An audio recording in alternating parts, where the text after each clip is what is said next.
right. And people are still coming in, but we are going to go ahead and get started.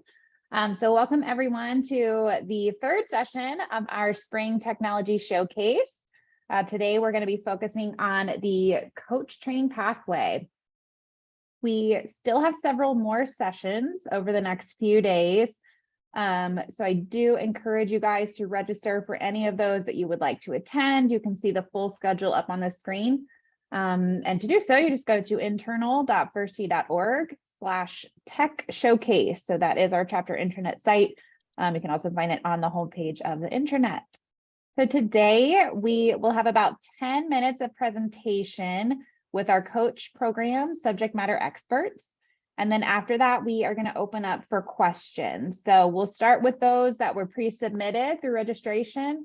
And then if you have questions throughout today's meeting, I do encourage you to go ahead and submit those through the chat, and then we'll continue to answer them in the order that they are received. Each of the sessions, as a reminder, they will be recorded. We will be sharing them immediately following the session. And then we're also going to share the slides too. So don't feel like you have to take notes diligently on the information that's on the slides. But to get us started today, I would like to introduce my colleague, our Director of Programs, Luke Previtt. Hello, everybody. Good morning, good afternoon. Thank you, Brittany, for setting us up. We are happy to be here with you all. So as Brittany mentioned, we're going to try to keep this content to 10 minutes thereabout. So we're going to move fast. You will hear from myself, again, Luke Previtt here, and my close counterparts, Allie Miller and Susan Donahoe. Again, to Brittany's point, we're going to take you through some content. We try to have that content aligned with a lot of those pre-submitted questions, and we want the bulk of the time to be really honed in on the Q&A portion here. So we'll dive right in. So at a high level agenda, we're going to touch on the flow of the coach training pathway, which I'm sure a lot of us do know and love. So we'll go through that pretty high level. We're going to hone in on specifically the technology ramifications or things that we've built to support that pathway on a technology front. So a lot of the content today will be kind of click here. Here's your report. Here's the kind of what happens when you do these types of things in technology. Again, all in support of that coach training pathway. We're going to touch on checkpoints for chapters to request training, track progression, kind of how to see that life cycle of a coach and kind of what's next for them. And then last but not least, a theme that's going to come out throughout is the importance of safety compliance. I think you guys have all probably felt this through the network over the last couple of years, and we're continuing to lean in on the importance of safety compliance. So there are some technology considerations that you'll want to keep in mind along the way, and we'll kind of touch on where safety gets checked on along that coach's pathway to training as well. Thank you, Allie. So super high level here, right? This is our pathway. And I'm going to run through each of these checkpoints, and it'll kind of set the stage for some of the content we'll dive deeper into. So starting in at our bottom left, our coach onboarding, really focused from a chapter's point of view, chapter policies and procedures. This is where you can have a background check done for that covered adult, safety compliance and safe sport training in particular. Really all that kind of meet and greet, level setting, and validating that that person's a good fit is done at that coach onboarding phase. We'll dive a little bit deeper into the next level here in a minute, but assistant coach training, ACT as we know it, an online e-learning course. Really the intent here is to prepare a coach to assist lead coaches in delivering programming. It touches on the coach philosophy, building blocks, safety, and fun, I would say, are the big buckets that are really addressed here on how to empower a coach to be that assistant. Level 1 training, which is happening locally at chapter levels. The content is honed in on ages 7 to 9. This is the first level where we're really training a coach to prepare to be a lead coach for programming. So they would be in a position to lead classes for your chapter. And they would have received content that's supporting ages 7 to 9 at that point. The progression from level 2 and then to level 3 follows those age groups. So level 2 hosted around the country regionally by headquarters The content for these this level 2 will be honed in on ages 10 to 11 and 12 to 13. A deeper understanding of building blocks, kind of that 201 level understanding of the coach philosophy. As we all know, as kids get older and they have more, we'll say, emotional needs, if you will, right? Or it's harder to navigate both the life skill delivery and golf skill delivery the older participants get. So that's where the level up in training really starts to progress here, especially as we move into level 3. So level 3 really hones in on that teenage age group, 14 plus. So the content, again, your understanding and needing of building blocks, coach philosophy, implementation really gets heightened as we reach those teens, which we know that we want to hold on to and retain. Level 4 and level 5 really hone in on becoming trainers. So level 4 is honed in on becoming a chapter trainer. Level 5 is becoming a national trainer, so that you can go back and put on those level 1, level 2, level 3 trainings. The majority of our coaches do live in those level 1, 2, 3, and that's what we'll hone in on moving forward here. So coach onboarding, we touched on some of these. Again, this is really just, I'll breeze through this, led by chapter, right? This is your identification of if someone should move forward, where you can invest time and energy and resources into them. They would get a background check. They would complete their safe sport compliance, introduction of chapter policies and procedures. The main takeaway here is that this is your starting point, and we start with safe sport compliance and background check. That's the first step to really have a coach be eligible to progress through the pathway, and that's the main takeaway here. Assistant coach training. So we touched on, this is our e-learning course, and we're going to do a little screen share here. I'm going to prompt my counterpart, Susan Donahoe, in a second to show how you actually request getting a coach access to ACT.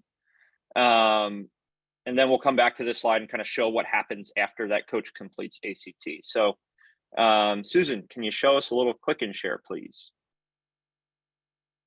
Hopefully. Okay. I'm sharing my screen. I hope everybody— I got your screen. Awesome.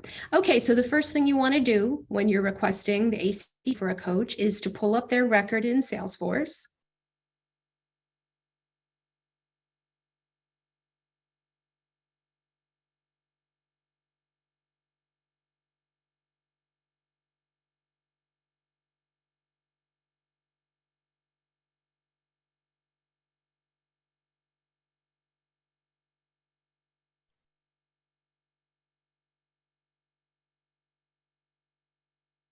We did lose your screen share, Susan.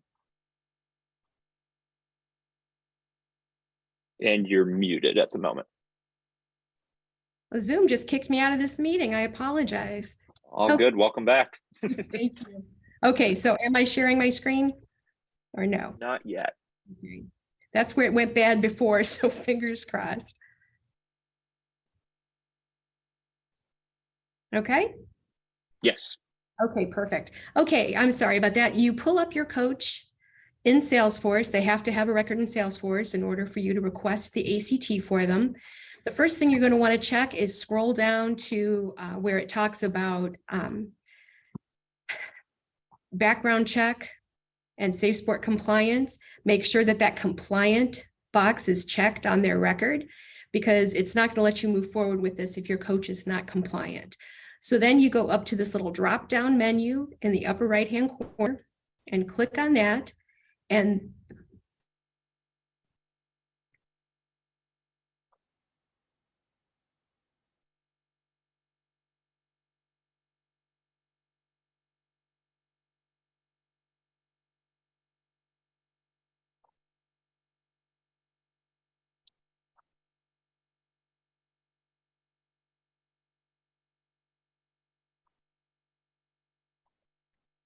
okay. Yeah, Susan, all good. Do you need me to talk while you click maybe, or what would help? I don't know. Okay, we're going to try it again. Am I still sharing my screen? Yes. Okay. Yes. You go to the little drop down menu. The last option on here says request coach training. You click on that, and it's going to ask you to go ahead and request coach training. And you just click on the little drop down here, and I'm going to have more options than you. Oh, no, I don't. You just click on ACT and then click next. And if you see a message that says AC training request has been completed, it was a success. And then this information will come to us at headquarters, and we'll go ahead and get your coach all squared away. And that's really all there is to it, to request the ACT. Cool. Thank you, Susan. Allie, can we flip back for a second, please?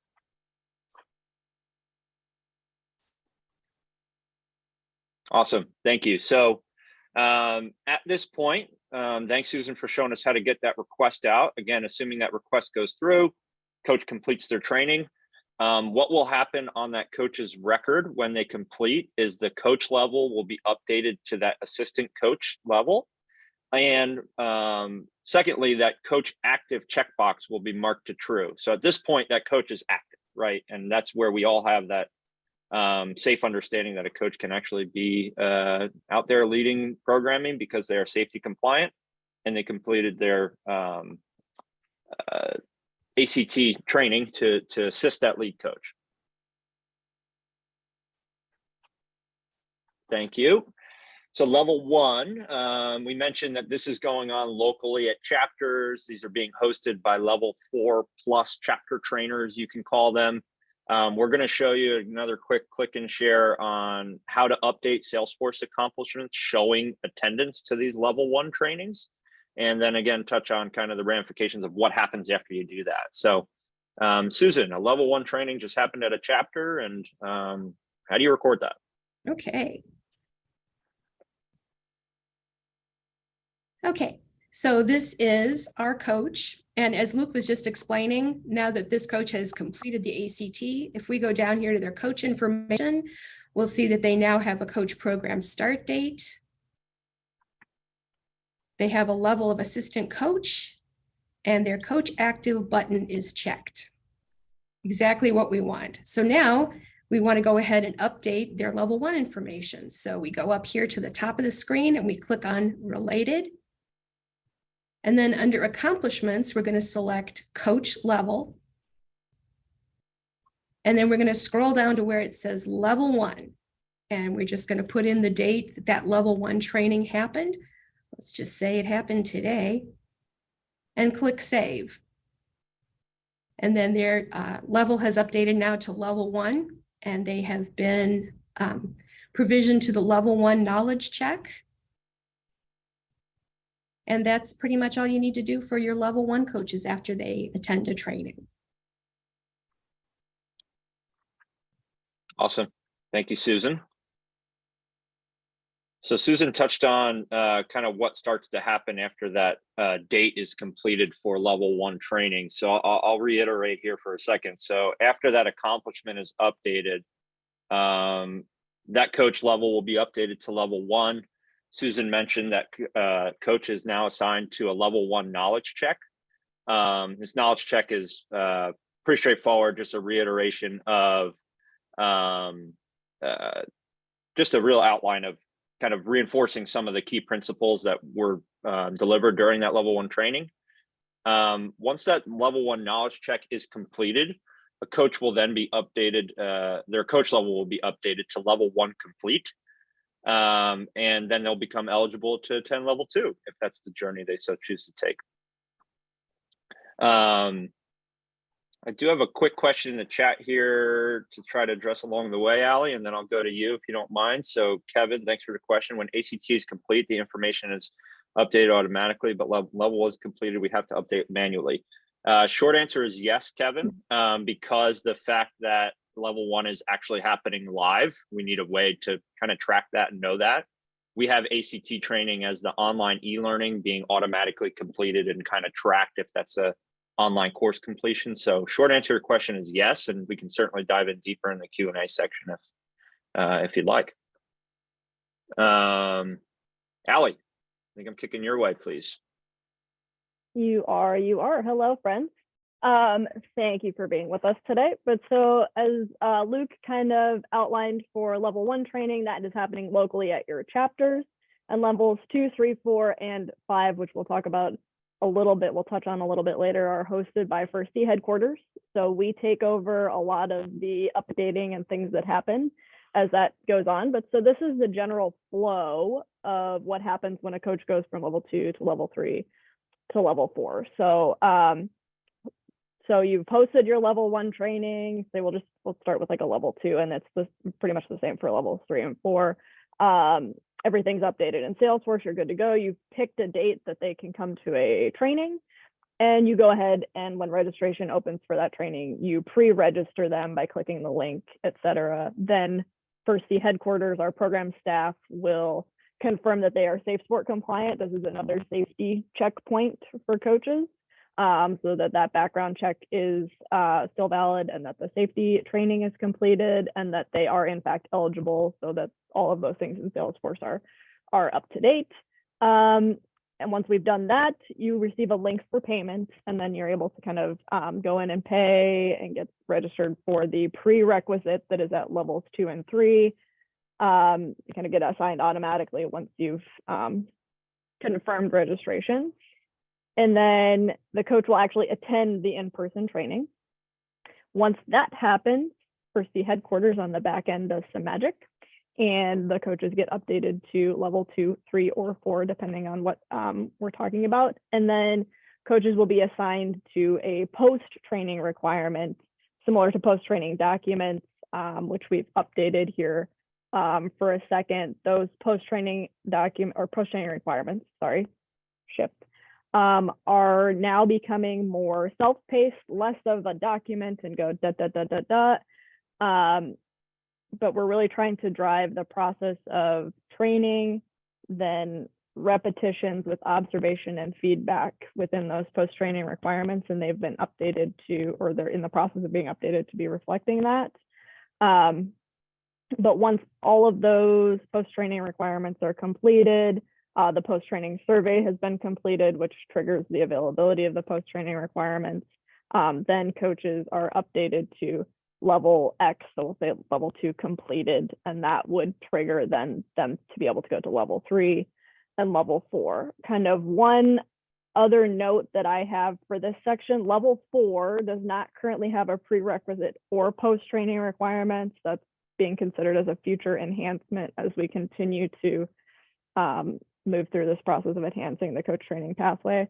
But the post-training requirements are very similar for levels 2 and 3. Susan, anything I missed there from your end?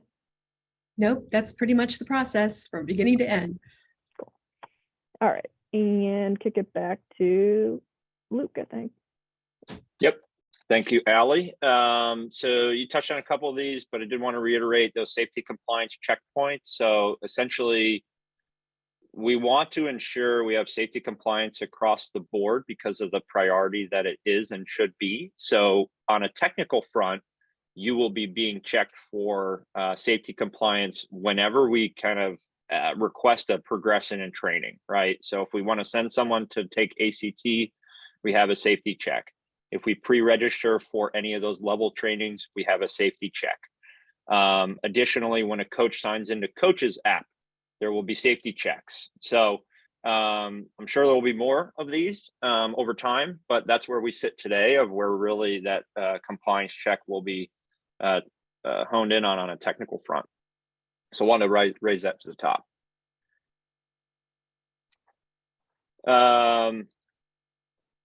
All good. So I'm going to fill in the holes here. We have a draft version. So what's next, right? So we are going through growth just like the entire organization has. So the theme here is that there are technical enhancements that will support the coach training pathway that we're working on as we speak. So we're going to overshare here for 30 seconds, and that there are 4 phases to this work. We've rolled out phase 1, and we're working on phases 2 through 4. So phase 1, you may have seen an impact today in FYI, and rolled out recently, where we had ACT updates and that new request process that we showed you a few minutes ago, those safety requirement checkpoints, a level 1 post-training knowledge check. Those are some things that are out there live now, and there's plenty of more things that we're working on, which include level 2 and level 3 post-training requirement updates, the annual assessment courses for coaches that we used to have, bringing back a version of that to make sure that content is really just kind of remaining sticky with those coaches. Timing and tracking updates for level 1 trainings. There's more enhancements that are coming is the theme here. And we'll certainly be funneling those out to the network as they become available through our traditional communication videos of Impact Today, FYI, etc. Onward, please, Allie. Thank you. Last but not least, and then we will pull up for more of an open conversation here, your support resources. Not going to pull them up at the moment. You have access to them. Lots of links to our chapter intranet. So we have coach training schedule on there. We have FAQs. We have some guidance on how to define your coach roles, right? How to use a lead coach versus how to use an assistant coach, how to use junior coaches.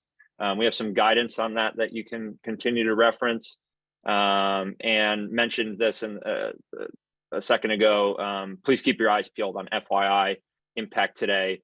That's how we're going to continue to roll out these technology updates to support the coach training pathway that we tried to breeze through as quick as we could. And Brittany, don't yell at us. We're over our 10 minutes, but we're going to pull up now.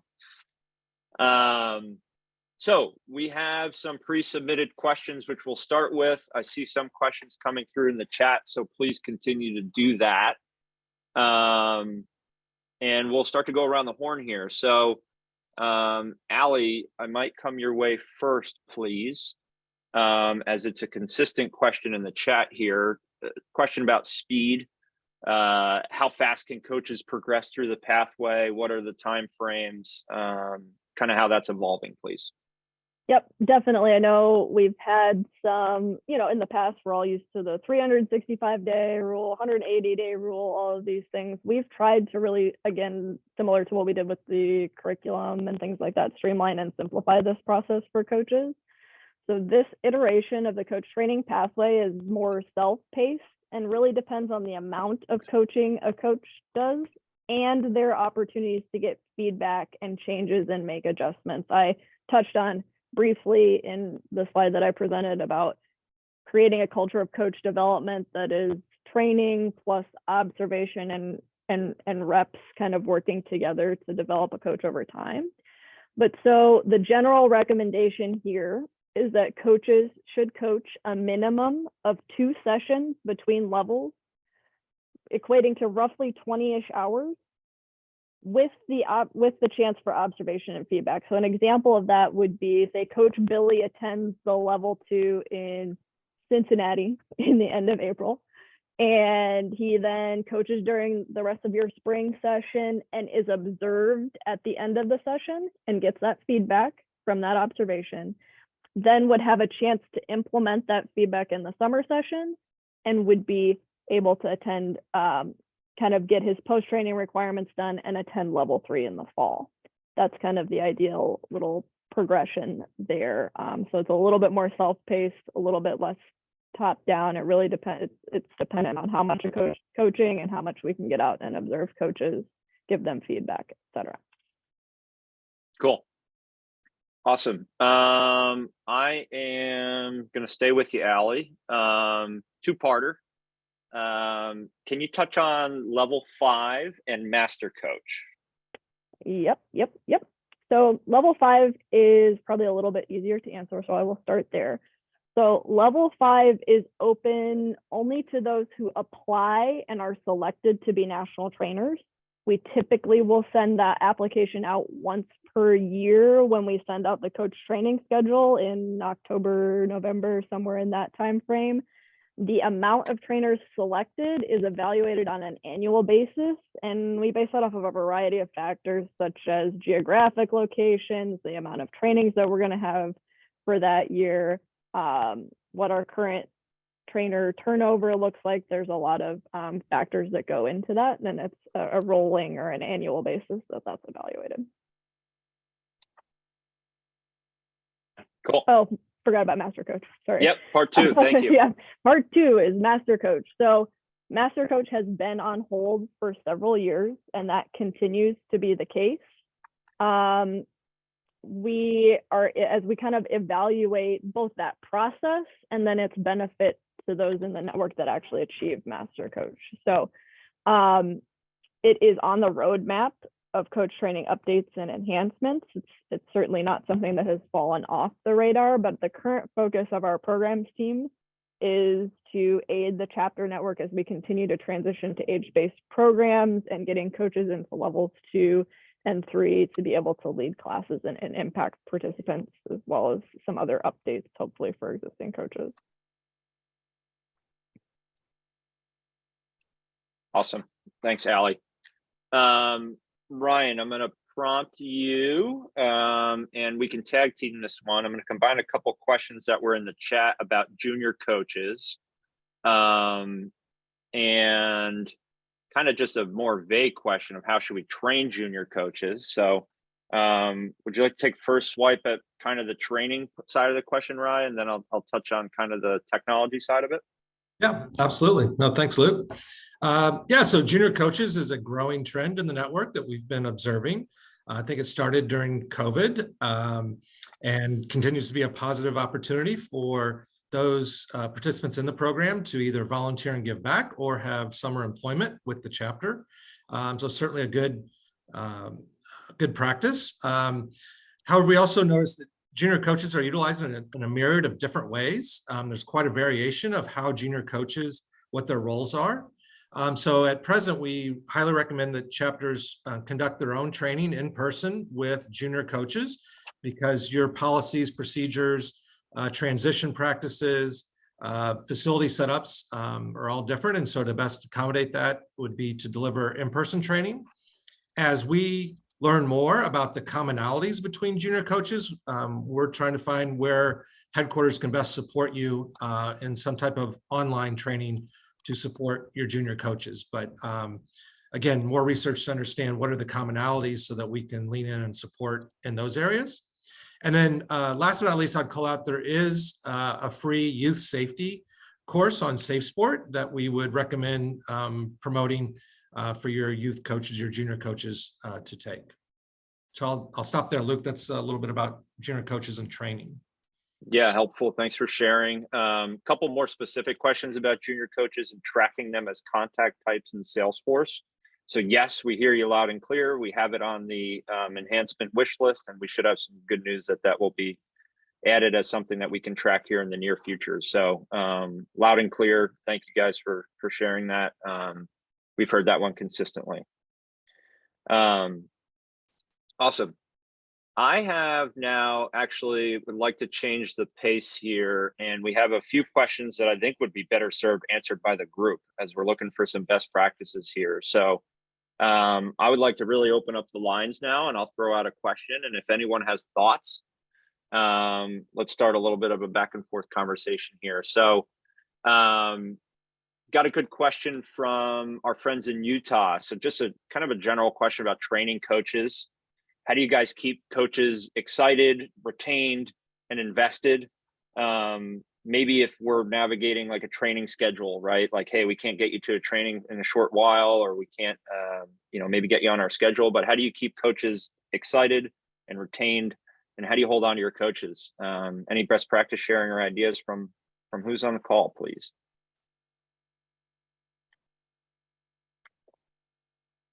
And I do know a good amount of you, I will call on you if we do not get anybody. So don't make me do that. Hi.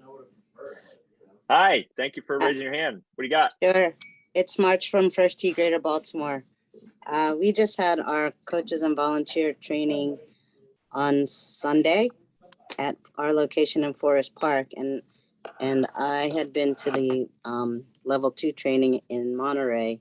So I pretty much copied off that whole thing. So it was the first time that we'd ever done an actual workshop. So I divided up our groups by team as to where they're coaching, and then they were responsible for a certain age group and a certain golf skill and a core value. So it was really different from what we've normally done, and I think everybody had an awesome time. And they feel like ready. We're starting our classes next week. I feel like they're ready to go. Awesome. No, thank you for sharing, March. I love the theme of that.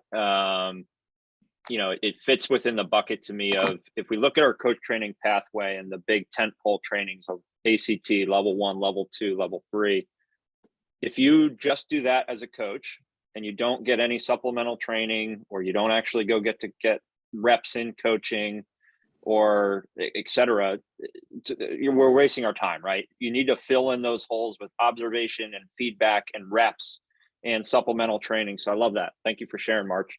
Sure. Any other ideas? Again, theme here of just keeping coaches excited, keeping them invested, keeping them retained. Hi, Heather from the Detroit chapter here. Sorry, I can't get on camera. But I honestly don't know how we do it, but somehow we do. We keep all of our coaches very, very excited and motivated. I will also say we do not pay our coaches. All of our coaches are completely volunteer. Right now, we have about 95 coaches on our roster, active coaches. We start out with a phone call with John, our program director. He runs down, kind of the basics of being a coach and tells them about our program. And if they're interested, then he puts them into contact with me. I get them set up with the trainings. And after that, we've created a kind of a coach hub where they can access everything from lesson plans to what's going on in class at their next time to the tailor-made discount. I mean, everything is kind of in this one spot, so they're not searching around for it. John does an amazing job of checking in with the coaches. So we make sure, and I support him in that. So we make sure there's a lot of communication with our coaches. And that's something that we felt was important. We have 90 some, so it's not a small task, but it works. We make sure that they are prepared for class. We provide our coaches with a polo shirt, a hat with our chapter logo on it, because we want them wearing it. And that's also just to thank them, because we're volunteer based. So we give them that. So there's that. We do a party at the end of the year. We've been very lucky that the last 2 years we have been blessed with some donation of working with us with Topgolf. So we make sure that it's something that is really showing them how much we appreciate them for everything that they are doing. I mean, they're coming to every class. They are coming, it's constant. We do these fun little awards at the end of the year. We make them really fun. And the coaches, they strive because they want to get that. We give them spots in outings that we might be offered. We give them playing times with the kids. I mean, we are doing just constant things outside of class to keep them motivated and with the kids. And then in class, we're giving them every single tool that they need to be successful. Because some of our coaches don't have a golf background and they're intimidated by coming in, and we're like, don't worry about it. We're gonna get you set up, and you'll be good to go. And then we look at the coaches that have been with us for a long while, and they usually approach us. They're aware that there's coach trainings, but they usually approach us. They're like, hey, I want to get to that next step of understanding the curriculum, and I want to go to coach training. I want to, hang out with some other coaches. And they get motivated by that. And we cover their costs up to a certain amount. And that's just, they get into that because of just what they're experiencing at class. So if we can motivate them at class and keep them there, then they want to go to those trainings. And then we also, last year, we started just doing more surveys with our coaches, getting feedback from them, what works, what doesn't work. A lot of our classes, we try to touch base with them afterwards, but, depending on how long the class goes, or you got somewhere to go, some coaches they got to jet off right away. So we started this surveying just to get feedback from them, making sure that, just so their voice is heard, because some of them have, they're with the kids, they have some great ideas, they're seeing what works, what doesn't. And it kind of ties back to, we're constantly making sure that we are checking in on our coaches, and that that they know that we are nothing without them and how valuable they are. I can't say any better myself, Heather. That was a lot there. Thank you for sharing. Tons of good best practices. In addition to those responses live, I think some good ideas in the chat here for kind of incentive and retainment, keeping those coaches excited. So thanks for the brainstorm there. We can certainly offline, if there's more ideas to share, feel free to do so. but would like to kind of pose one more question to the group for some live feedback here. So we got a good question from Central Arkansas, asking about the best way to onboard new coaches. So really honing in on the background check, safety compliance, navigation. What are some ways that you guys as chapters are working through those so you can stay on top of when does a background check or safety compliance expire? How do you budget for those? How do you plan for those and kind of paid expectations to coaches? Any best practices to share on how to manage that coach onboarding process, please? What have you found has worked for you guys?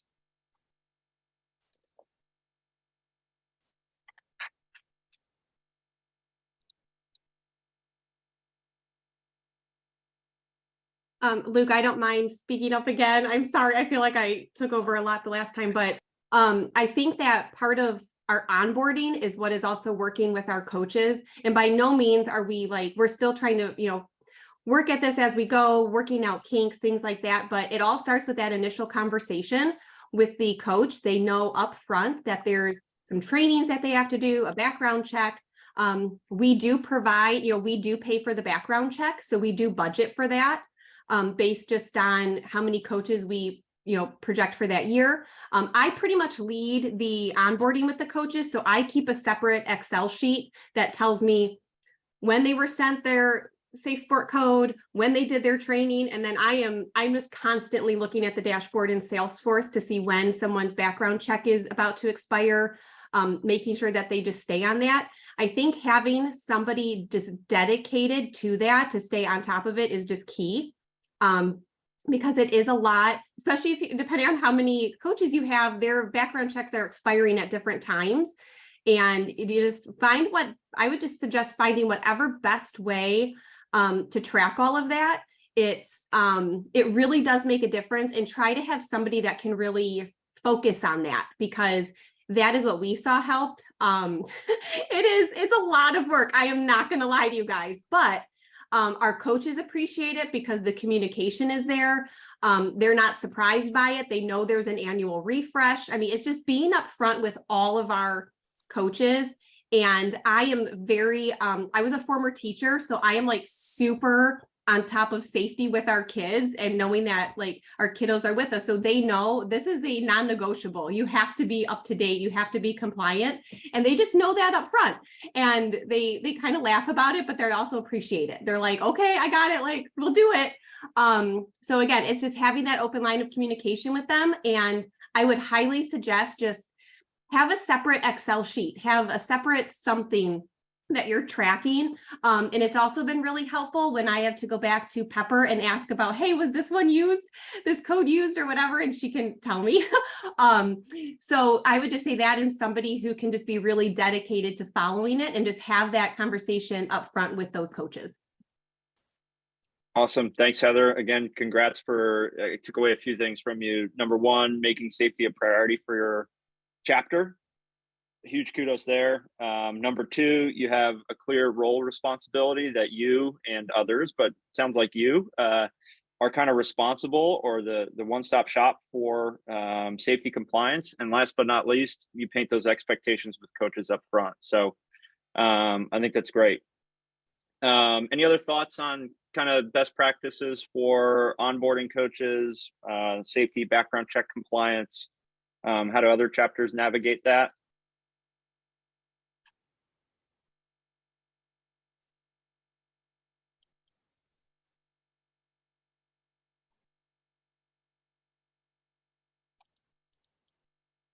All right. Thank you, guys. We have another good idea on chat here. Question, Kyle. Okay. Let's keep running with this then in safety compliance. We have several coaches who do PGA Junior League, junior hockey, other organizations, multiple accounts. It's a good question, Kyle. Might need to offline with you to just get some specific examples, but we'll dive in with you. Thanks for posing. The thing, if there's anybody else who has come across this and has figured out a way to navigate it well, please let me know, ping me in the chat or shoot me an email. We've got multiple coaches who have who have this same problem, and Safe Sport Help Desk hasn't been helpful enough to help the coaches navigate. So I'd love any feedback from anyone else as well. And Luke, I'll shoot you an email. We can find time to connect. Yeah, thanks for that, Kyle. Cool. So I'm going to jump back to one or two more of the pre-submitted questions, and then we could get some live questions if we have any additional. So I'll raise my hand on one. We got a question from Fort Worth about consideration for in-person trainings for our community partners, school program, community program. So not necessarily the topic today, but I did want to address it quickly. Yes, we realize this is a need for the network. We're working on some different ways to kind of support what in-person training looks like for school and community partners. So plenty more to come there, but we'll most likely be leveraging the scale of our network and trying to arm chapters to help play a role in these too. So more to come, Jason. I just didn't want to not address your question, which was a good one, but we realize it's a need and we're definitely working on it. We have a few questions about CEUs, Allie. Can I re-prompt you here? And I think this fits within the realm of kind of self-paced progression, but can you speak to the evolution of CEUs a little bit, please? Yes. So I will say for those coaches that are currently in a CEU cycle, those are getting submitted directly to Susan. We do not have a course within Docebo where they're going to upload them like we used to have them in Litmos. So that's kind of a, they still have the 5 of 7 options. Those are still on the intranet and those are submitted directly to Susan. But as we continue to, again, evolve this pathway, that's going to take us some time. We're evaluating that process so that, again, bringing back some of those annual assessment type courses where if a coach decides to stay at level 1, well, they still do need to be reminded of what's going on as part of their coach development from like a CEU cycle, like a content perspective. So evaluating what that looks like across the pathway as opposed to just waiting until we get to level 3 to look at that. And we will continue to offer opportunities such as through our partners like PCA, potentially a few other partners that we have in the works that some e-learning opportunities, et cetera, to be more supplemental for coaches at all points along that pathway. Thank you for that, Allie. I think at this time we've addressed a good majority of questions. Oh, I think I lied. I got one more for you, Allie. So we got a good question around, do coaches need to re-attend training? So let's pick a specific example. A coach went to a level 2 training, call it 3 years ago. What are our expectations, or what do we have for that coach? So the short answer there is no, they do not need to re-attend training. Their training is still valid because remember, coach training is based on our coach building blocks and those have not changed. So we still have all 4 of them. Rattle them off in the chat for me, guys. But over the course of the next year, what we have committed to providing at First Tee headquarters would be some additional resources to get those existing coaches up to speed, some more self-service, kind of video resources, et cetera, what that may be. So they can kind of reorient themselves to maybe some things that they already learned and they need to maybe go back and relearn or some things like that. Remind them of the coach building blocks, et cetera. But we do have, as a reminder on the chapter intranet, as part of our curriculum resources, there's an implementation guide that kind of breaks it down and suggests how we might start to progress coaches through that to serve as a starting point. And then we'll be adding hopefully to those resources over the rest of this year. Great. Thank you for sharing, Allie. Got a good question from Carla here in the chat. I'd like to rethrow this one back out to the full group. So we have a coach that's approaching us with no background in golf. What are we telling them? What are we promising them? What do we have for them? How do you guys support that coach that might have a little bit of a lack of background in golf? Kyle, please. Thanks. So one of my favorite lines to use in this kind of conversation is, sometimes we call all of our volunteers coaches. So sometimes we need coaches who can just bring a group of kids from the putting green to the driving range without sword fighting, right? Like, we can use a coach in all manner of ways. And usually when I deliver that line, it kind of disarms a little bit, and it helps them realize, okay, there's a role for me, even if it's not necessarily within golf. So a lot of times we might say, okay, we'll make you a safety coordinator, or, kind of whatever it takes to help that person feel relevant and feel like they have a defined role, rather than, feeling like they might show up and sort of just stand around and watch and try to figure out where they could be useful. If there's a way to make them feel like their effort to go through the background check process and get trained and then show up is going to be worth it to them, and they're going to feel valued, then that'll help them not only feel confident in showing up, but help them sort of find their place and find what they're comfortable doing. And then usually from there, it happens naturally for us as a coach will become more comfortable, and then they'll either ask to do more, or they'll just sort of naturally fall into a rhythm of doing more. They might observe, the lead coach or some of the more seasoned assistants, teach a certain drill, and then, hey, what do you know, by the time they're coaching they're volunteering at their third session, suddenly they know at least how to speak the language, and they feel comfortable delivering that putting tip or showing a grip just because they've been around it long enough, right? So sometimes for us, it's just a matter of getting them to attend and get comfortable, and then they start to find their own niche naturally. Awesome. That's good stuff, Kyle. Thanks for sharing. Any other thoughts from other folks on the call on how to bridge that gap from maybe a lack of golf knowledge inherently coming in with a new coach?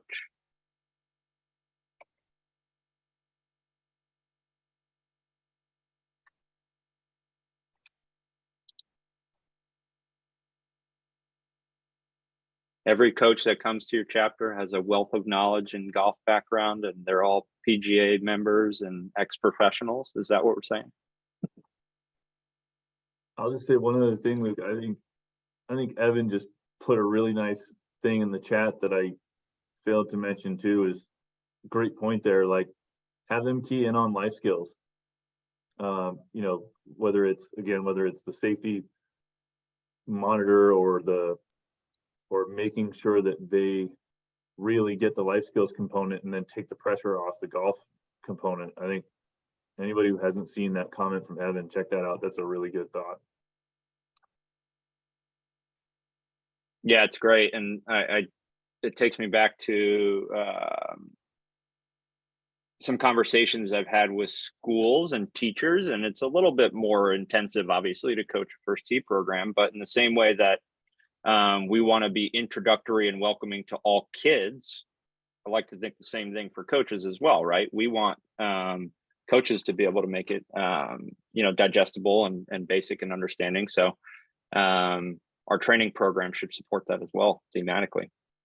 Thanks, Evan and Kyle. Appreciate those thoughts. Let's see here.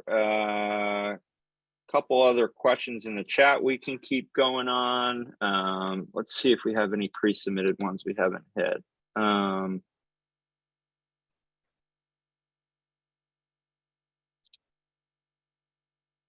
think we've addressed most of them now. How about we open up the lines? Feel free to come off mute. Do you have any other questions that we haven't hit on? Again, I think the theme of maybe the last 10 minutes, 5 minutes here, we'll hone in on the technology supporting the coach pathway. So I would like to take a quick pulse check here of like, are you comfortable with how to request ACT? Are you comfortable with how to enter a level 1 training? The technology kind of ramifications that happen around that. Any other specific questions that you might have in that?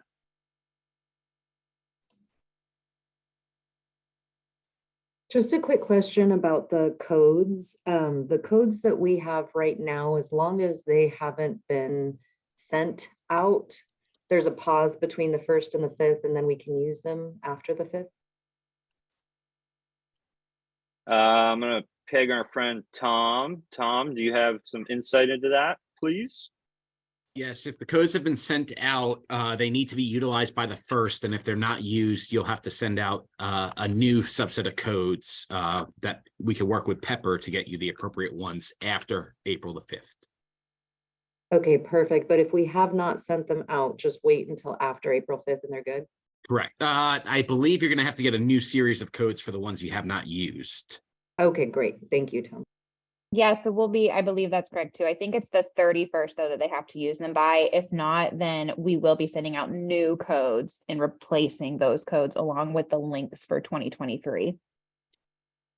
So that said, anyone that's currently has a code that hasn't used it, I strongly urge that they try to get it done, because if not, it can create some confusion. So I bought about 40 codes at the beginning of January before I knew this information. Are those no good then?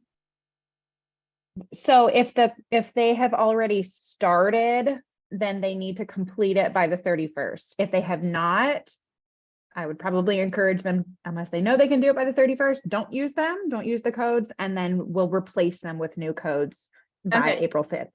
I just bought in bulk to use throughout the next, I don't know, 6 months, say. So as long as those will be replaced and I'm not out that chunk of money, I guess. Nope, you will Okay. not. Yeah, you will not be. Awesome. Thank you. Good questions. Thanks for clarifying. We did get a good one through the chat here. I'd like to resurface as maybe one of our last ones. Susan, Allie, I'll put us on the spot here and whoever would like to take it. So a chapter goes in and completes an accomplishment for a level 1 training. Does anything happen from there as far as communicating out post-training requirements, notification for coach, etc.? Yes, and I can help with that one, Luke. Please. After the chapter fills in the date that the coach attended the level 1 training, that automatically next time there's a system sync that will, our e-learning system will provision those people into the level 1 knowledge check that we were just talking about. And a notification will be sent out to each coach with kind of, sort of similar to what they get for the ACT, except they should probably already have an account because they have already taken the ACT. So it just tells them, here's how you log in. If you remember your password and your username, you can just click on the link and log in. If you don't, it tells you how to reset your password so that they'll be able to get access to it. And it's a super simple little course. As Luke was saying earlier, the knowledge check is like 4 questions. And then there's a coach observation form that they will download off the e-learning platform. They'll have somebody from their chapter actually do the coach observation, and then they'll just upload it right back into the e-learning platform. And that's it. They're done with level 1. At that point, they're level 1 completed. Awesome. Thanks for the good question. And thank you, Susan, for helping answer.